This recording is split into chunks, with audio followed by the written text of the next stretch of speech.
Welcome to the second season of the podcast Rise and Play. We are Sophie Vu and Carla Reyes, your hosts for this special season. In this series, we will focus on portraits of women who have an outstanding career in games. How did they get into games? How did they reach their high position and career? What have been their personal and career choices to get to their level, and why? We want to bring more light to the wide range of career paths available for women in leadership positions in the industry. And we hope this will inspire you to aim for higher in your career too. Let's begin. Today, I am very thrilled to have Delphine Sassi with me. Delphine has 14 years of experience in the gaming industry, mainly casual games, starting as an art director and then shifting to production roles before becoming head of experimentation of Candy Crush Saga, her current role. Delphine is passionate about building highly effective and engaged teams that delight the players with experiences that matter to them. Hi, Delphine. Nice to have you. How are you today? Very good. Super excited to be here today with you. I'm a big fan of, your podcast and what you do with Rise and Play. And I'm delighted to be able to share my experience today. So thanks for having me. You're welcome. Let's begin. I like to start also all my interviews with, what's happening today. So what is the thing that is the most exciting for you today in your life at the moment? So I think I have almost like 50 things that are very exciting, and I like to write them down all. So I have quite a big backlog of things I'm excited about. But if I were to mention one, and it's still very green, but I have this idea of, sharing my experience as a non-professional athlete and how sports help me every day in my professional life. So for me, at the end, life is like a marathon with some sprints and obstacles. It's funny actually to think that when you are a professional athlete, you train very hard to overcome those obstacles and events. But when you study to get ready for your first job, it's often very theoretical. And most of the time you start your first job very unprepared to the unexpected, to those obstacles and this marathon ahead. And I believe that in that sense, as I started to do sports very young, it helped me build, some core values that shaped who I am today. And that helped me in some ways to climb this ladder. So things such as resilience, tenacity, discipline and hard work, but also collaboration, being a team player, understanding each other's strengths and the team dynamics, but also listening to your body, your mind, this inner work, knowing your limits while pushing them. So being curious, learning to unlearn and relearn, and being very adaptable to things. And there are many practical things, that I really apply in my day-to-day as a professional and as a leader, like setting goals for myself. What do I want to achieve in a year and how will I get there? How do I measure the right things to get there? How do I take these kind of small steps to get better and make sure to celebrate achievements and so on? And I've been attending a few webinars recently where people like Colin Jackson, is a famous athlete specialized at the time in 110 meters hurdles, or even Serena Williams were invited among other leaders in different industries to actually talk about how to reach peak performance, how to be your better self. And there is so much in common between how they train and the techniques they apply, the ones we could use and I'm currently using at work.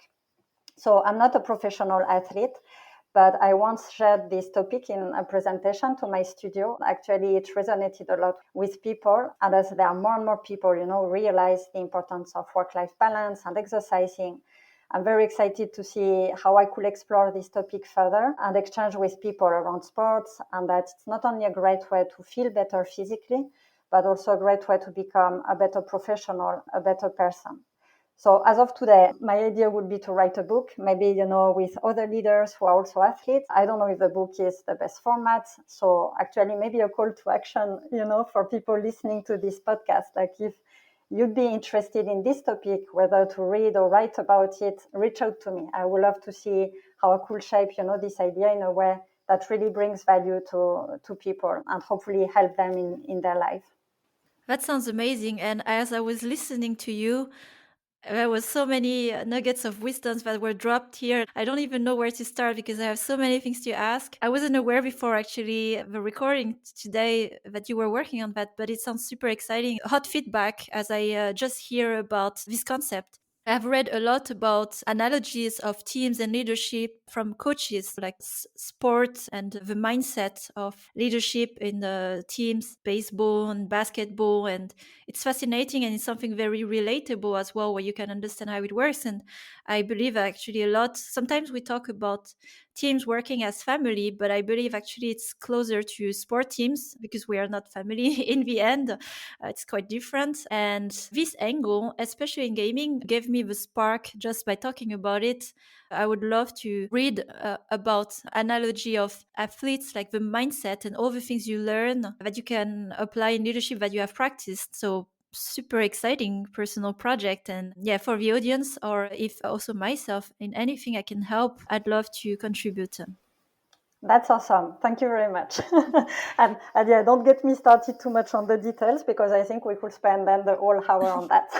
Let's be patient. A year from now or months, I don't know, when you have made progress on the clarity of your project, I'm pretty sure it will be an interesting conversation of what was the process for you and what you've created with early concept, but sounds really exciting. And just for the context here, you talk about a sport. What is the sport you're practicing and you've been passionate about since you're young? So I've done many different kind of sports. Actually, I think that's a bit as well why it's interesting, because I've been very curious to try new things, see where were my strengths, where maybe stuff I wasn't super good at, and also discover more individual sports, team sports. So I practiced many different kind of things, but the one I'm really into currently is cycling. I started in 2016, and it's interesting because as I was doing sport for quite a long time, I started actually very strong, reaching like the top of the leaderboards on Strava, and so I was quite proud. But I think when I started to really learn is that I went a bit too strong, actually, as I saw that I could be pretty good at it. Every time I would take my bike, I will go 200%. I will never rest. So it was always like doing more and more. And actually, I started to get worse and worse. So it's when I really started to think, okay, what is it that I need to do to unlearn and relearn differently to actually start improving again. Here, I think it's a bit what I would like to write about, all those things, like how I started to actually so many things, my heart rate, the power I will put in the pedal. I mean, there are so many little things that make a big difference in cycling. And cycling 5 seconds faster in one climb, for example, is already a big achievement. And for me, that was new. I used to set the bar very high, but without clear expectations of what I wanted to achieve. And with cycling and sports in general, it's where I started to really change a bit this mindset. It sounds really fascinating. I'm really looking forward to reading more about it because I don't know so much about cycling, but I can see for sure how you optimize this detail that by repetition actually lead to significant results. So, okay. And then I'm curious here. I understand like there's a passion around the sport and you started quite young with it. What made it stay as a hobby or something on the side for you and not as a professional career? And like how games fit into that? Because like it seems like a strong passion as well, sport for you.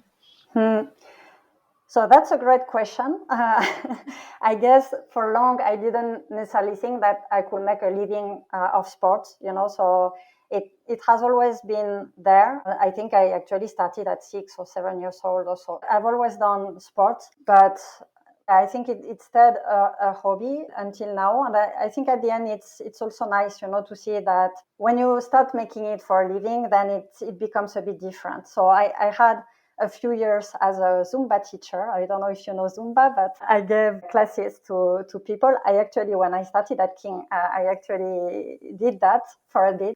And when you start really teaching and it becomes, another job on top of your job, and you need to prepare the classes, you need to be very creative in the choreographies, it's like less fun, I will say. And when I look at professional cyclists, for example, it's really tough. So I kind of appreciate at the end to have this work-life balance. I think cycling and sport in general brings me a lot. It's a nice disconnection nice way to be creative, disconnect, and also get energy. I can bring that energy, that creativity to my day-to-day work and with the teams. So yeah, maybe I could have been a great professional cyclist or another sport, but I'm pretty happy, like the path I took. I think it's very nice and well balanced. I think you raise an important point here about balance. Actually, we're making a clear separation of what is work and activity you do for work, for a living, because that's what it is still at the end of the day, and an activity you do for the pleasure of doing it, right? And it is true.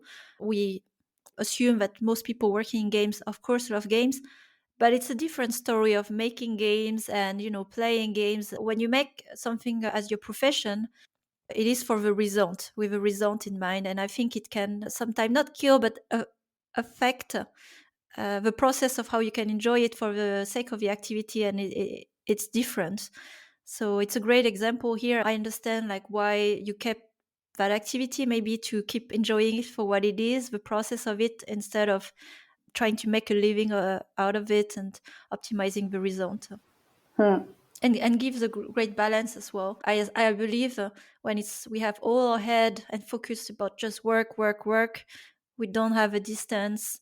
We are the nose too close to the problems. It's especially in positions like ours. Actually, a good clarity and thinking is super important, and it helps you have something else you can be passionate about, and not just your work as an obsession.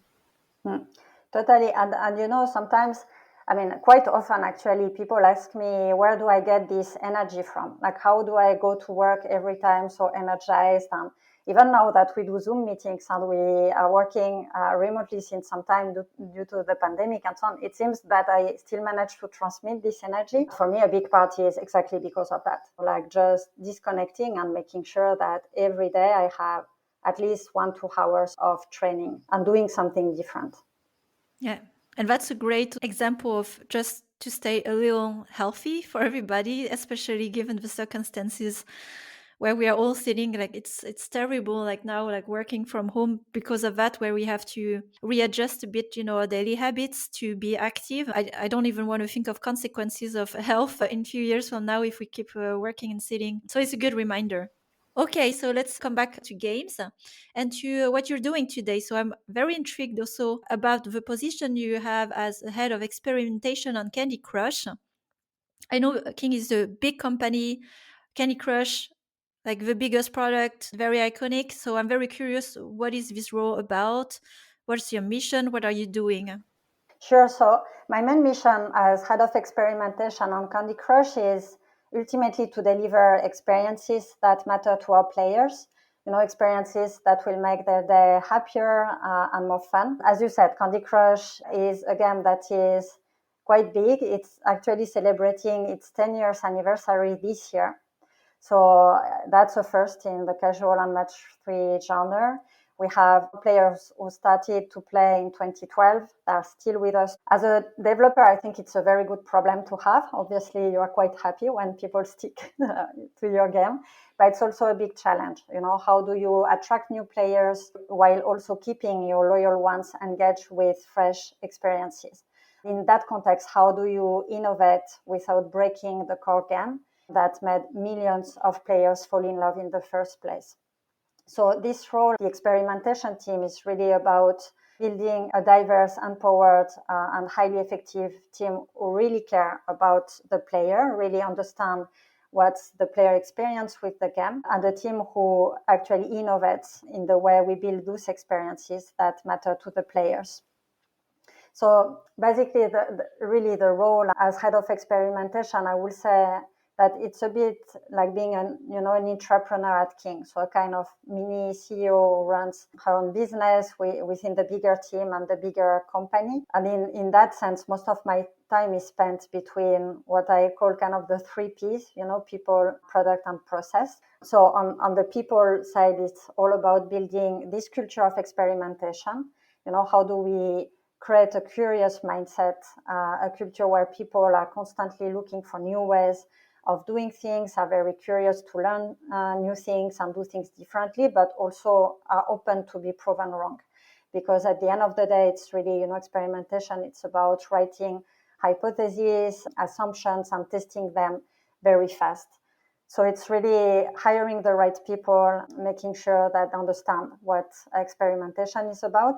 And then, of course, the people side is also about performance management, one-to-one, and so on. And then on the product side, it's about really building the strategy, so identifying these problems and opportunities. I'm a strong advocate of OKRs, objective key results, and I've been a bit of a pioneer at King, I have to say, using this. For me, they're a great way, to bring focus, keep the user at the center, build clear measures of success. They make you think hard about which outcomes and change of behaviors you want to see as a result of what you are building, instead of, jumping into solution very fast, which as developers we often do. So that's a big part of my role as well, working on that. And finally, processes. I believe that a great strategy, is nothing without great execution.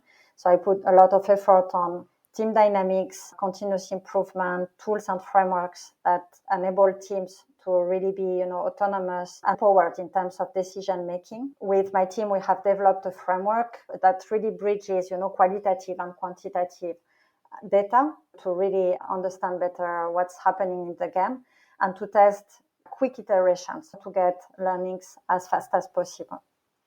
And as part of that, we highly encourage the people in the team to join user tests to really build empathy with the player. I myself join, at least 6 user tests every month to really get closer to the user. So yeah, to summarize, I would say experimentation is about that, like building, innovating to build the best experiences and experiences that really matter to players. And how to do that is really about like these 3 Ps and, really having kind of a set of guiding principles to get there. So I have some follow-up questions. It's very interesting, and especially I believe Candy Crush is such almost probably a company inside the company, big product. So I'm curious about the organization of teams around, if you can, of course, disclose a range of numbers. And what is the size of your team in this whole organization of Candy Crush, and how are you working with, I don't know if it's a development team or the live ops team, to have your experiments being part of a roadmap? So how does that work with different teams working on the same product? Yeah, so Candy Crush is definitely a big team. So without giving an exact number, it's around 300 people. So as you said, it's actually quite a big company within the bigger company. And my team is almost 60 people. So it's also a very big team. It's composed of smaller teams that are multidisciplinary. So we have user researchers, data scientists, designers, developers, and QA people as well. So it's really like bringing all those crafts together, empower them to really make decisions. So at the end of the day, for me, it's really about connecting and empowering people and focusing on what they are best at. So really understanding the team dynamic and building a team with values such as, trust, empowerment, accountability, transparency, honesty, and so on. So that's about the culture and how I work with the team, and then how we test. So we built, as I said, this framework, where we bridge qualitative, quantitative, and that's mainly through how the teams are composed and how they work together, the different craft, but also very quick iterations. So we always start with a hypothesis, an assumption, and then there are some things that we test without any code at all. If we can actually test something, put it out there during a user test, to get a sense of, okay, there is appetite for that, or there is no appetite, or it won't work, then we might kill the idea before even developing anything. And if we do develop something because we see potential, then we try to keep it very short, like 1 week, 2 weeks, and just A/B test it and see how players react. So it's really about being, fast to market to see if there is an appetite very early on. Great.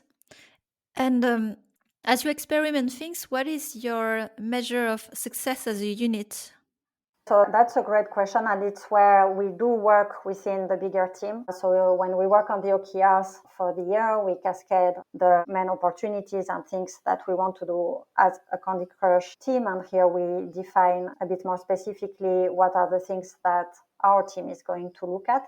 So I would say it can vary a lot, but at the end of the day, it's what we really focus on, as I said, is really trying to focus on outcome and not too much on output. So it's not so much about, of course, output matters. The more experiments we do, the more chance we will have to find something that people will enjoy. But at the end of the day, I believe the best measure of success is when we see that we were fast identifying something that people really enjoy and that they will stick with.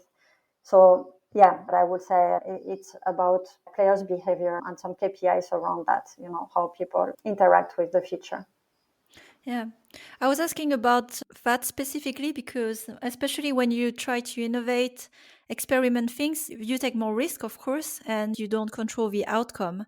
Still, at the end of the day, the outcome matters because this is financially as what the company is looking at. That's why I was curious of how you're measuring, approaching it when you're still experimenting and trying new things, which probably would be a series of failures. So maybe a second part of the question here is you have like goals with outcomes that you should generate from this unit. But for you, then personally, because you don't control the outcome, what are your criteria of success, that make you feel good about the work you've been doing with your team? So I do have OKRs and goals for myself as well. And for me, I will say, because at the end of the day, I really kind of trust and empower the team to come up with the solutions. It's a lot more about how much of, the OKRs and the goals that we built with the team have been achieved in a given quarter. And if it's 70% or more, for me, it's okay. There are stuff that I definitely did great in how I shape the team or define the objectives with them, and how I'm empowering them to come up with the solutions, also being there to support, ask questions, and so on. So I would say for me, ultimately, the performance of the team and how much did they achieve of the goals is definitely my measure of success, together with how engaged they are. So for me, that's a very critical thing. I believe that the more the teams are engaged, the greater the experiences they will be. So it's about those two things. Mm-hmm. And so as you are managing also a big team, 60 people, personally, I've never managed such a big team. So I have also, my principle of leadership that are on small teams, which apply, but I have no idea if I could apply the same principle if I had a bigger team tomorrow. So you mentioned, of course, some of your principles with the analogy of sport, but what are the main ones you're really applying, like for your team and your leadership style for this role? To be honest, I think 60-ish is definitely the biggest team I ever led in my experience. I started a few years ago with teams around 30 plus, which is already quite a good size.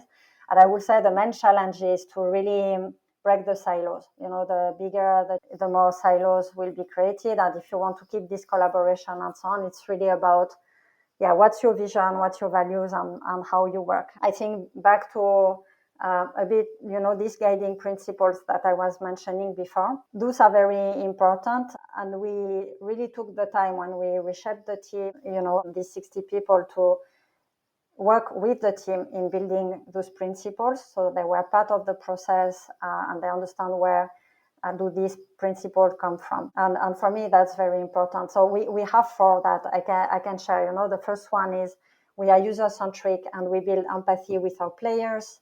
The second one is we fall in love with the problem before jumping into solutions. The third one is we focus on outcomes, always asking why.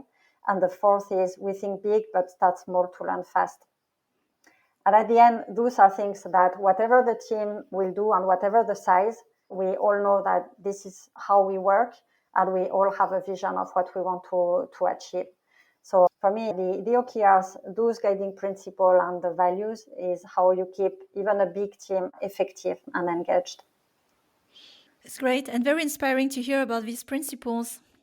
Some I can relate to as well, as I have built them for my team. And I know how hard it is to come up with a short list, right? So I was curious as well, how long did it take for you to settle on a list, and how consistent have you stayed also with that list, after you build the team on several years? So it took some time. Right? It's been an iterative process. I think at the beginning we had probably a list of maybe 10 principles or so, but to be honest, now we have four, and I think ideally we will have three. I think people don't stick, like 10 is too many. And then at the end, you don't really use them on your day to day. So how long did it take? I'm not exactly sure, but I would say a year or so, to be honest, for people to really integrate the principles and understand why there were those principles.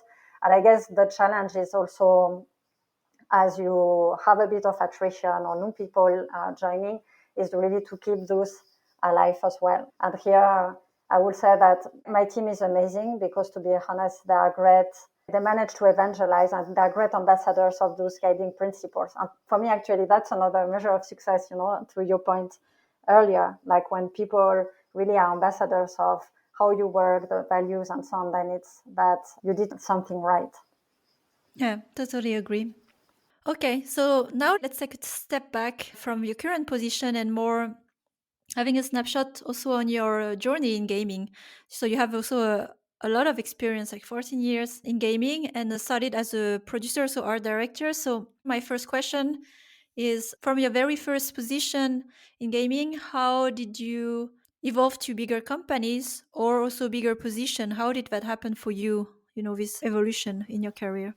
So first, it's funny because I think I started into gaming a bit by chance. I studied visual communication, and as I was working as a graphic designer, it's actually a friend of mine who contacted me to create the website of the most successful game at the time, which was called Mystery Tale. It was actually a hidden object game where you needed to find a cute little dog who had disappeared in a neighborhood. And so I worked on that website. I had actually a lot of fun. And the founders of the company, who was called What Entertainment, it was a couple, wife and husband, Frédéric and Sébastien.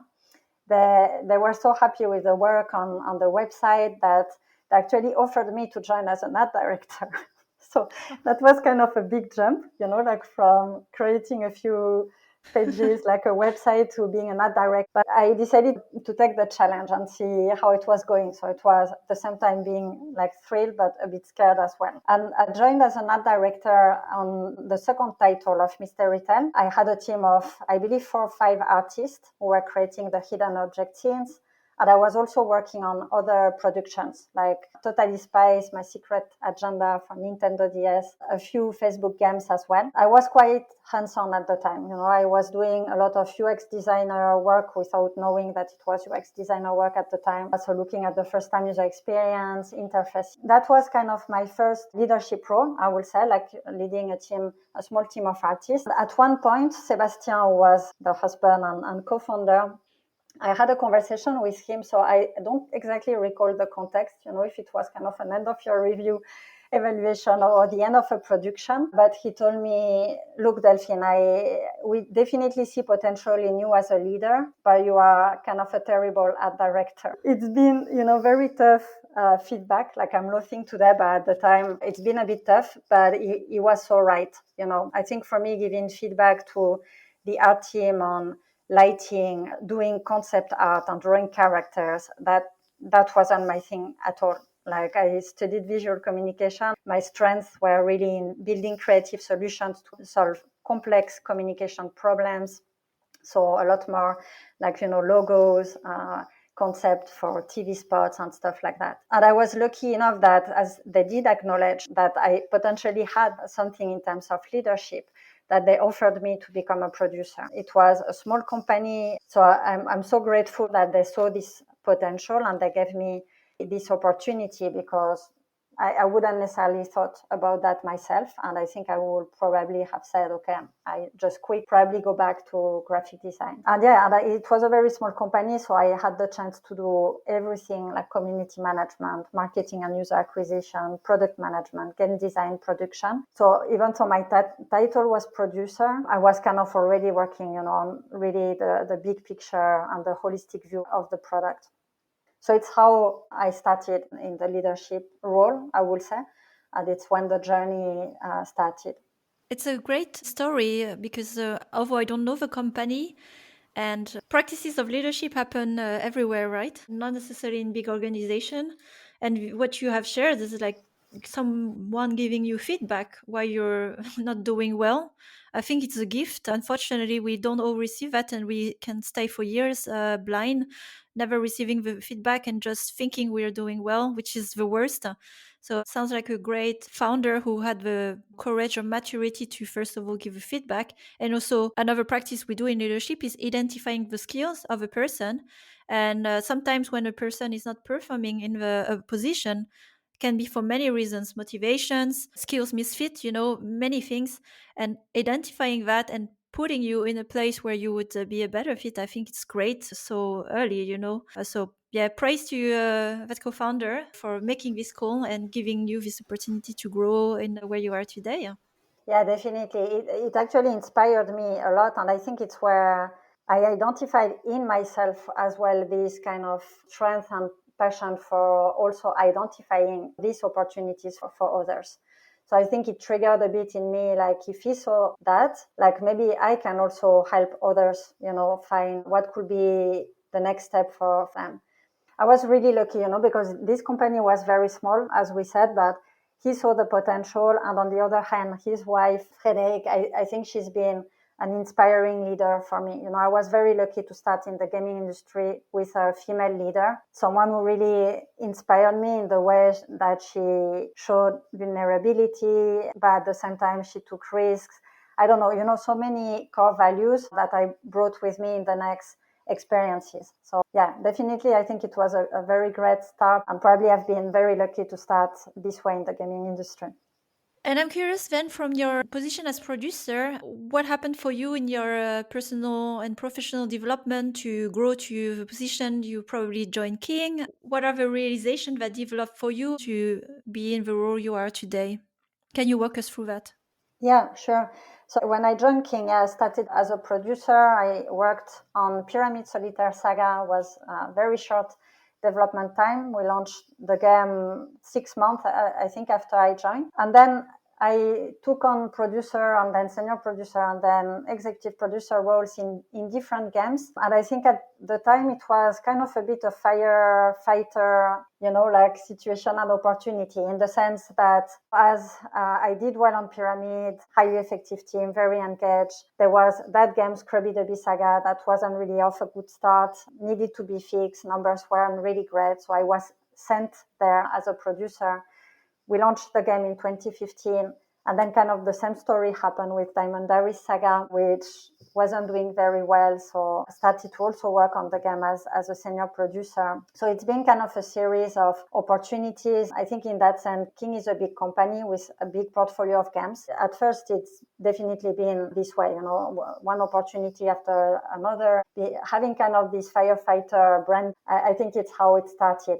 That being said, as I kind of built more self-confidence and I clarified where I wanted to go and what I wanted to do, I then started to really build my own opportunities as well. So I think that's the moment where I have been promoted to executive producer. At the time I was working on Candy Crush Soda Saga. And actually on that year, my team brought 90% of, the features revenue. So those numbers kind of also spoke by themselves. It's how I could also change role and take the head of experimentation in Candy Crush Saga. So yeah, I would say it's been a lot of work, a lot of coaching on the background, but definitely a mix of opportunities and building myself those opportunities. Something important that you mentioned, and I think as I asked this question to actually many different women as well who grew in big executive position, at some point you create your own opportunities. Can you tell us more with examples how it looked for you? So I think at the end, it all comes back to like clarifying what I wanted to do and how I wanted to work. So I think at first that's why I kind of jumped from a project to another. As I said, my branding was more about firefighting. And then I started to actually understand that it was important for me to build my brand so that I could kind of provoke those opportunities, but people will also think about me in different ways.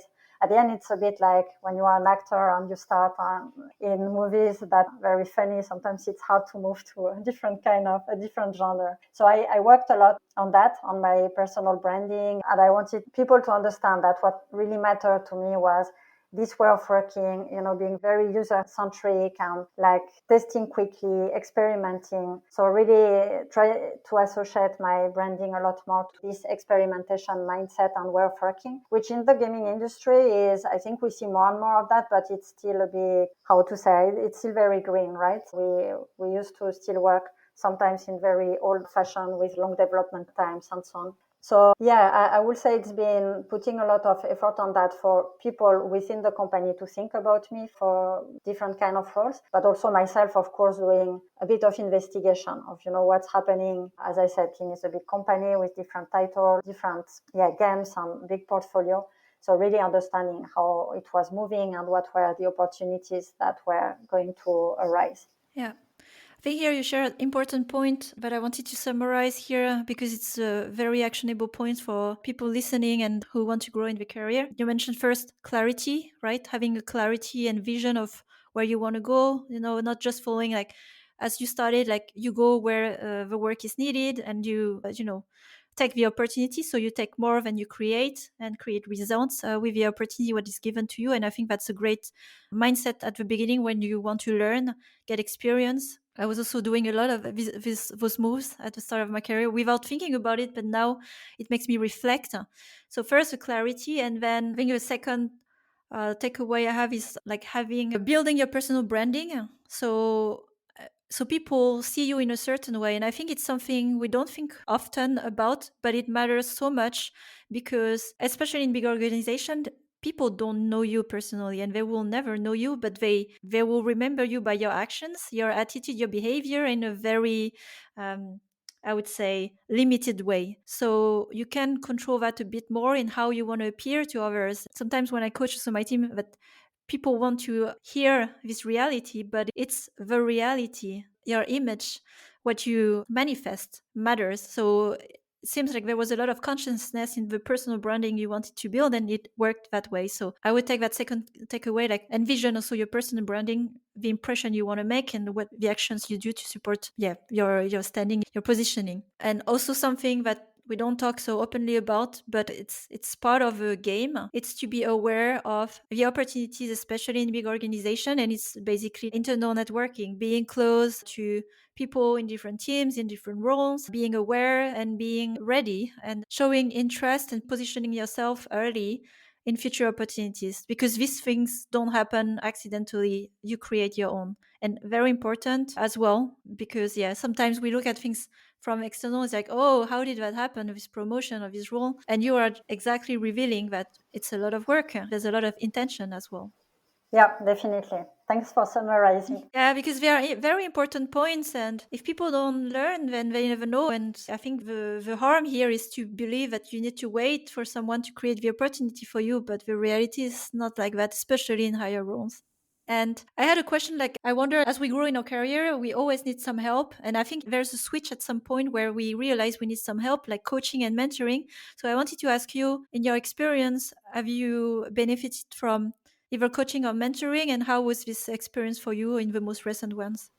Yeah, so actually I was super lucky that when I joined King, like almost from the very beginning, I started with a coach. So the manager I had at the time strongly believed in coaching, and I'm really grateful that actually he built a business case for me to get one. And the first one was on emotional intelligence.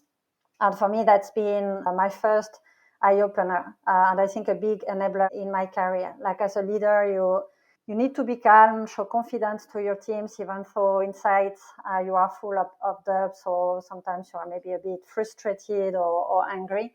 So really managing your emotions, I think it's been critical. And actually, I did have so it's not super recent, but I did have a aha moment in that coaching. I remember a one-to-one with one artist in my team where we were talking about his growth and the opportunities and so on.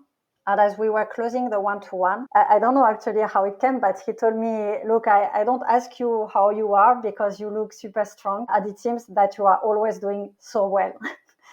And it left me, I was like, wow, so that's really what I sent to people, an image of someone who is not affected by anything. And while I think that, of course, it's good, but sometimes if you want people to help you, to support you, you do need to also show vulnerability. And find the balance between, of course, being too transparent and telling your life with all the details, but also opening to at least a few emotions or building this connection. So how to be authentic while still building confidence. And that for me was, as I said, really a aha moment and a great way to start with coaching. To be honest, I couldn't stop after. So I had two other coaches, one on strategy. This one was kind of a lot more theoretical, a bit about how to build, sell a strategy and how to execute on it.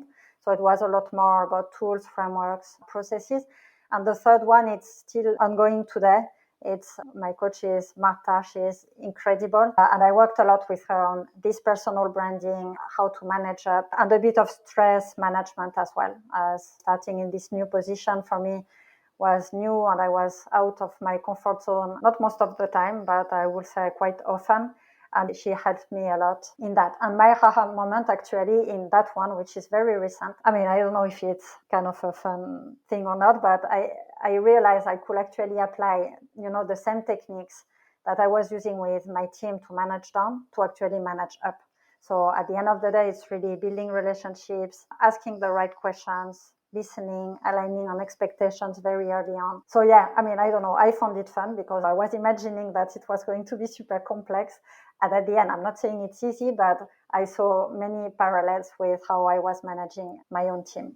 Yeah, it's a great example. And I want to double down on the last one you shared about managing upwards, because that was also same realization where you try to look for a formula, like it's so hard.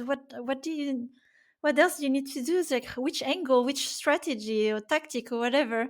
And then you realize it's just you need to switch your mindset. It's the same. And I think the main takeaway for me was empathizing with leadership, which is something we don't do. And you probably know as well in the position as a leader.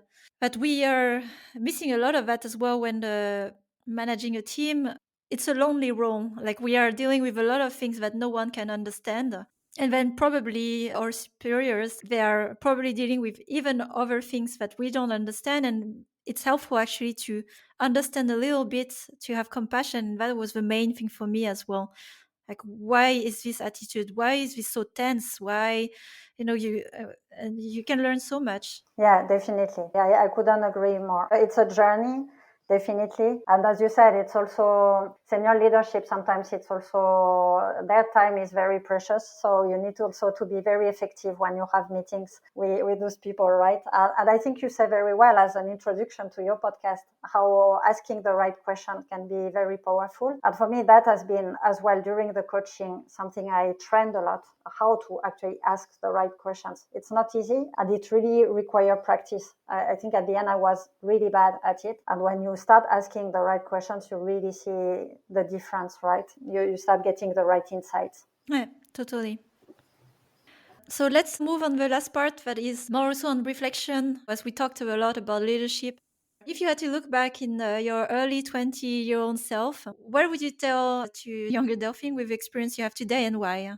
I would say I was quite lucky to find my path very, very early. So I think in my 20s or 25 years old, I was already doing what I'm still doing today and what I enjoy doing. But that being said, I think for me, an important thing is defining your values very early on, and follow them. So I often heard, from my managers that I needed to know what I wanted to do in 5 years or 10 years to define my next steps. And to be honest, I understand that works really well for many people. But for me, it hasn't really worked. First, I think our industry, the world is changing very fast. So I much prefer to think that, opportunities will arise as I build a network with people who share the same values and as I clarify what matters to me and also the things I wouldn't compromise on. So I had this one professional experience in the past that has been very hard, actually working on a very toxic environment. There was a lot of ego. I suffered a bit of bullying. I mean, definitely not a place where I felt I wanted to grow. And if I could go back a bit and give one advice is really, when you join a company, like talk to enough people to understand what is the culture and what are the values. It's really important, and I could see that companies I will really shine because of the context and the culture. And in that experience, at the end, I ended up like really thinking I should do another job. I'm not good at what I'm doing. So it makes such a difference, the people who surround you. So that will be my main advice to my younger self. I don't know if you know this, say that you are the average of the 5 people you spend the most time with. Also related to that, it's like we are so connected and influencing each other in so deep ways that it has an impact who you're spending time with. Yeah, and I read also, there is one book that really inspired me. I read it maybe 4 years ago now. It's called Multipliers from Liz Wiseman. Maybe you read it. Many people, maybe in the audience, there are people who read it. If not, I really recommend it.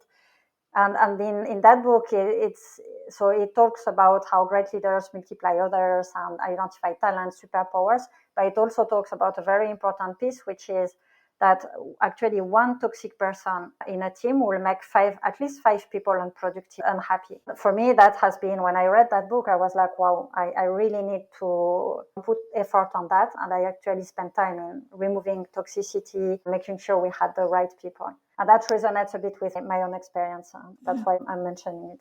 And so for the position you have today, like, okay, in production, product management as well, what would you say are the main important skills in the end to grow there? Yeah, it's a good question. And for me, I would say, of course, there are some hard skills to have about strategic planning, thinking, balancing short and long term, but also being a decision maker, a problem solver, and selling and communicating in a very effective way. But I will say that for me, the most critical will be the soft skills and this inner work that you do on yourself. So really like empathy, resilience, and courage as well. Like at the end, if you want to make a change, you are going to take risks. And yeah, those are the ones that are probably the most difficult to work on, but for me, the most important. Like if you don't have that, if you don't know how to build empathy, you don't know how to challenge yourself and learn, relearn, then the hard skills you will have, they will be a bit for nothing to some extent. And actually, I would say one that is not mentioned very often, but I will add humor as well. I watched a TED Talk very recently, which it's called Why Great Leaders Take Humor Seriously. It was very nice to see that, yeah, at the end of the day, if you have fun, people are more engaged, they do greater things that they can celebrate, so they have more fun. And then you are in this virtuous circle of things. Yeah, for me, humor is super important. So I try to also use it as much as possible.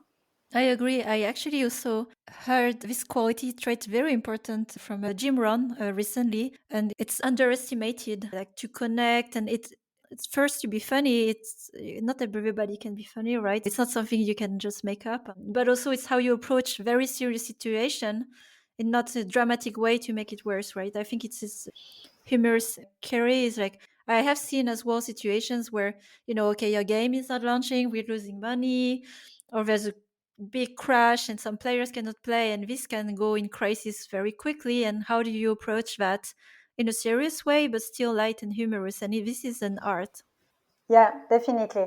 I encourage you to watch that TED Talk if you haven't, because I think they are touching on what you are saying. Like there are people who think they are not funny, so they won't try. But actually, there are ways, to do this, and it can be very small and your own way. But as you said, it makes a difference and it matters. Mm-hmm. So we are reaching also the end of our conversation, and I'd like to end it with 3 rapid fire questions. So you don't know about them, and the idea is to answer what's in your mind. Are you ready? I'm ready. So my first question is, what is the thing that is occupying the most your thoughts these days? Wow, okay. I will answer in a very short way, but it's actually a very heavy topic. My father has been diagnosed with cancer last summer, and I have to say that it's been very difficult month. But actually, as we speak, he's supposed to leave the hospital today, so I'm crossing fingers that everything goes well. But yeah, definitely it has been tough. It has made me think a lot about my priorities in life and double down on those values and what was important to me. And thanks for sharing. And I wish that your father will be well. Thank you. And so my second question is, what is the thing you fear the most these days? That's an interesting question. I will say, yeah, probably how to say, so like losing a bit the social connection, due to COVID and so on. I think I stopped some of the activities I was doing before. I kept this sense of belonging to a community with the cycling community, so it goes mainly through that. But yeah, I could see that I could quickly maybe really, focus on work and so on, and maybe not do so many of those activities. So I don't know if it's a fear, but it's actually something I want to double down this year, like make sure I keep seeing my friends, even though there is COVID and it's like a bit different. Yeah, like keeping this social life. And last question, one sentence that is your motto in life. I will say, for me, it is going to sound a bit like Nike, but I can do it. For me, it's all about that. Like starting and facing every new challenge or opportunity with a positive mindset.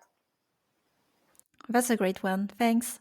Delphine, there was a lot we talked about today and a lot of things also I learned. So it's amazing. And I'm very excited also to follow up later on your new project, personal project with the book, sport and everything. So I hope we can record something together again. Thank you. Thank you very much, Sophie. It was very nice to talk to you. Thanks for listening to this new episode of Rise and Play podcast. If you enjoyed the content and want to support what we're doing, rate and review the podcast, spread the word about it. If you'd like to contribute to the change too, reach out to me on LinkedIn for a collaboration. You'll find all the rest of the content on riseandplay.io, including my free masterclass on conscious leadership. Until the next time.